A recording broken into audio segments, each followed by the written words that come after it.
Hi friends, ಎಲ್ರಿಗೂ ನಮಸ್ಕಾರ. Welcome back to my channel. ನಾನಿವತ್ತು ಸಹ ಒಂದು ಗ್ರೇವಿ ರೆಸಿಪಿಯನ್ನು ಮಾಡ್ತಾಯಿದ್ದೀನಿ. ಯಾರೆಲ್ಲ ನನ್ನ ಚಾನಲ್ನ ಇನ್ನೂ ಸಬ್ಸ್ಕ್ರೈಬ್ ಮಾಡ್ಕೊಂಡಿಲ್ಲ, ಪ್ಲೀಸ್ ಫ್ರೆಂಡ್ಸ್ ಸಬ್ಸ್ಕ್ರೈಬ್ ಮಾಡ್ಕೊಳ್ಳಿ. ಇಷ್ಟ ಆದರೆ ಒಂದು ಲೈಕ್ ಕೊಡಿ, ಹಾಗೆ ಫ್ರೆಂಡ್ಸ್ ಆ್ಯಂಡ್ ಫ್ಯಾಮಿಲಿಗೂ ಶೇರ್ ಮಾಡಿ. ವಿಡಿಯೋನ ಕೊನೆವರೆಗೂ ಸ್ಕಿಪ್ ಮಾಡದೆ ನೋಡಿ. ಈಗ ಒಲೆ ಮೇಲೆ ಒಂದು ಬಾಣಲಿ ಇಟ್ಕೊಂಡಿದ್ದೀನಿ. ಬಾಣಲಿ ಬಿಸಿ ಆದಮೇಲೆ ಅದಕ್ಕೆ 1 ಚಮಚ ಎಣ್ಣೆ ಹಾಕ್ಕೊಂಡಿದ್ದೀನಿ. ಈಗ ಎಣ್ಣೆ ಬಿಸಿ ಆದಮೇಲೆ ಒಂದು ಚಕ್ಕೆ, ಒಂದು ಏಲಕ್ಕಿ, 2 ಲವಂಗ, ಹಾಗೆ ಒಂದು ಅರ್ಧ ಸ್ಟಾರನ್ನು ಹಾಕ್ಕೊಂಡು, ಜೊತೆಗೆ ಒಂದು ಅರ್ಧ ಸ್ಪೂನ್ ಆಗುವಷ್ಟು ಸೋಂಪು, ಹಾಗೆ ಅರ್ಧ ಸ್ಪೂನು ಜೀರಿಗೆನ ಹಾಕ್ಕೊಳ್ತಾ ಇದ್ದೀನಿ. ಈಗ ಇವಿಷ್ಟನ್ನು ಒಂದು 10 ಸೆಕೆಂಡು ಹಾಗೆ ಫ್ರೈ ಮಾಡೋಕ್ಕೆ ಬಿಡಬೇಕು. ಇದಿಷ್ಟು ಫ್ರೈ ಆದಮೇಲೆ ಇದಕ್ಕೆ ನಾನು ಒಂದು ದಪ್ಪ ಈರುಳ್ಳಿನ ಹಾಕ್ಕೊಳ್ತಾ ಇದ್ದೀನಿ. ಇದ್ರ ಜೊತೆಗೆ ಒಂದು 2 ರಿಂದ 3 ಹಸಿಮೆಣ್ಸಿಕಾಯಿನ ಹಾಕ್ಕೊಳ್ತಾ ಇದ್ದೀನಿ. ಇಲ್ಲಿ ಪೂರ್ತಿ ನಾವು ಹಸಿಮೆಣ್ಸಿಕಾಯಿನೇ ಹಾಕೋಬೋದು, ಆದರೆ ಮಕ್ಕಳಿರೋ ಮನೆಯಲ್ಲಿ ಜಾಸ್ತಿ ಹಸಿಮೆಣ್ಸಿನ್ಕಾಯಿ ಹಾಕಬಾರ್ದು ಅಂದ್ಕೊಂಡು ನಾನಿಲ್ಲಿ ಸ್ವಲ್ಪ ಖಾರ ಪುಡಿಯನ್ನು ಸೇರಿಸ್ತಾ ಇದ್ದೀನಿ. ಖಾರ ಪುಡಿ ಸೇರಿಸಲಿಲ್ಲ ಅಂದರೆ ಇದು ಗ್ರೀನ್ ಮಸಾಲ ಗ್ರೇವಿ ಆಗುತ್ತೆ.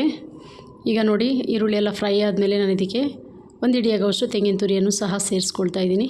ಈಗ ಇದನ್ನು ಸಹ 1 ನಿಮಿಷ ಫ್ರೈ ಮಾಡ್ಕೋಬೇಕು. ಈಗ ಇದೆಲ್ಲ ಫ್ರೈ ಆದಮೇಲೆ ಇದಕ್ಕೆ ಸ್ವಲ್ಪ ಪುದೀನ ಸೊಪ್ಪು, ಹಾಗೆ ಸ್ವಲ್ಪ ಕೊತ್ತಂಬರಿ ಸೊಪ್ಪನ್ನು ಸಹ ಸೇರಿಸ್ಕೊಂಡು ಅದನ್ನು 1 ನಿಮಿಷ ಫ್ರೈ ಮಾಡ್ಕೋಬೇಕು. ಇದೆರಡು ಫ್ರೈ ಆದಮೇಲೆ ನಾನು ಇದಕ್ಕೆ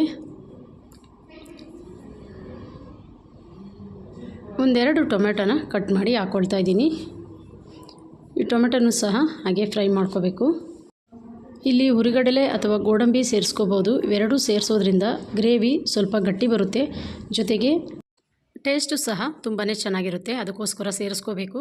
ನಾನಿಲ್ಲಿ ಆಮೇಲೆ ರುಬ್ಬೋ ಟೈಮಲ್ಲಿ ಸೇರಿಸ್ಕೊಂಡಿದ್ದೀನಿ. ನೋಡಿ, ಇವಾಗ ಒಂದು ಅರ್ಧ ಸ್ಪೂನ್ ಆಗೋಷ್ಟು ಅಚ್ಕಾರದ ಪುಡಿಯನ್ನು ಸೇರಿಸ್ಕೊಂಡಿದ್ದೀನಿ. ಇಲ್ಲಿ ಹಸಿಮೆಣ್ಸಿನ್ಕಾಯಿನ ಕಡಿಮೆ ಹಾಕಿರೋದ್ರಿಂದ ನಾನಿಲ್ಲಿ ಗ್ರೀನ್ ಗ್ರೇವಿ ಅಂತ ಮಾಡ್ತಾ ಇರೋದು, ಆದರೆ ಹಸಿಮೆಣ್ಸಿನ್ಕಾಯಿ ಜಾಸ್ತಿ ಹಾಕಿಲ್ಲ. ಅದಕ್ಕೋಸ್ಕರ ಅಚ್ಕಾರದ ಪುಡಿಯನ್ನು ಒಂದು ಅರ್ಧ ಚಮಚ ಸೇರಿಸ್ಕೊಳ್ತಾ ಇದ್ದೀನಿ. ಜೊತೆಗೆ ಧನಿಯಾ ಪೌಡ್ರು ಮತ್ತು ಅರಿಶಿಣದ ಪುಡಿ ಇಷ್ಟನ್ನು ಸೇರಿಸ್ಕೊಂಡು ಒಂದು 10 ನಿಮಿಷ ತಣ್ಣಗಾದಮೇಲೆ ರುಬ್ಕೊಂಡು ಬಂದಿದ್ದೀನಿ. ಈಗ ಒಲೆ ಮೇಲೆ ಕುಕ್ಕರ್ ಇಟ್ಕೊಂಡು, ಕುಕ್ಕರ್ ಬಿಸಿ ಆದಮೇಲೆ ಅದಕ್ಕೆ 1.5 ಚಮಚ ಎಣ್ಣೆ ಹಾಕ್ಕೊಂಡಿದ್ದೀನಿ. ಎಣ್ಣೆ ಬಿಸಿ ಆದಮೇಲೆ ಈರುಳ್ಳಿ ಹಾಗೆ ಕರಿಬೇವನ್ನು ಹಾಕ್ಕೊಂಡು 2 ನಿಮಿಷ ಫ್ರೈ ಮಾಡ್ಕೋಬೇಕು. ಈರುಳ್ಳಿಯೆಲ್ಲ ಬಾಡೋವರೆಗೂ ಫ್ರೈ ಮಾಡ್ಕೋಬೇಕು.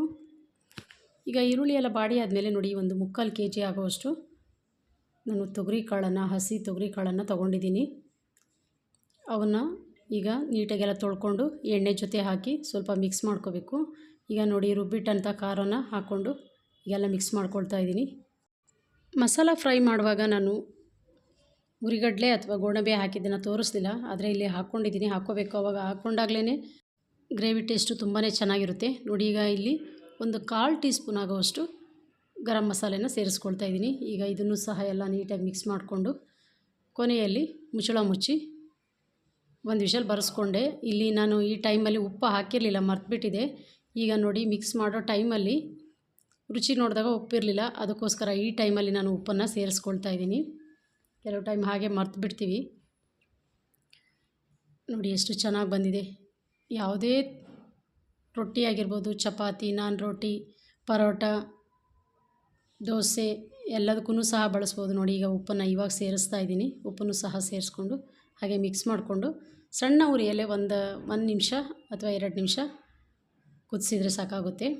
ಇದನ್ನು ನಾನು ದೋಸೆ ಜೊತೆಗೆ ಮಾಡಿದ್ದೆ. ಓಕೆ ಫ್ರೆಂಡ್ಸ್, ನಾನು ಮಾಡಿದ ಈ ರೆಸಿಪಿ ನಿಮಗೆಲ್ಲ ಇಷ್ಟ ಆಗಿದ್ರೆ ಪ್ಲೀಸ್ ರೆಸಿಪಿಗೊಂದು ಲೈಕ್ ಕೊಡಿ. ಹಾಗೆ ಯಾರೆಲ್ಲ ಚಾನಲ್ ಸಬ್ಸ್ಕ್ರೈಬ್ ಮಾಡ್ದಲೇ ನೋಡ್ತಾ ಇದ್ದೀರಾ, ಪ್ಲೀಸ್ ಫ್ರೆಂಡ್ಸ್ ಸಬ್ಸ್ಕ್ರೈಬ್ ಮಾಡ್ಕೊಳ್ಳಿ, ಲೈಕ್ ಮಾಡಿ, ಶೇರ್ ಮಾಡಿ, ಕಮೆಂಟ್ ಮಾಡಿ. Thank you.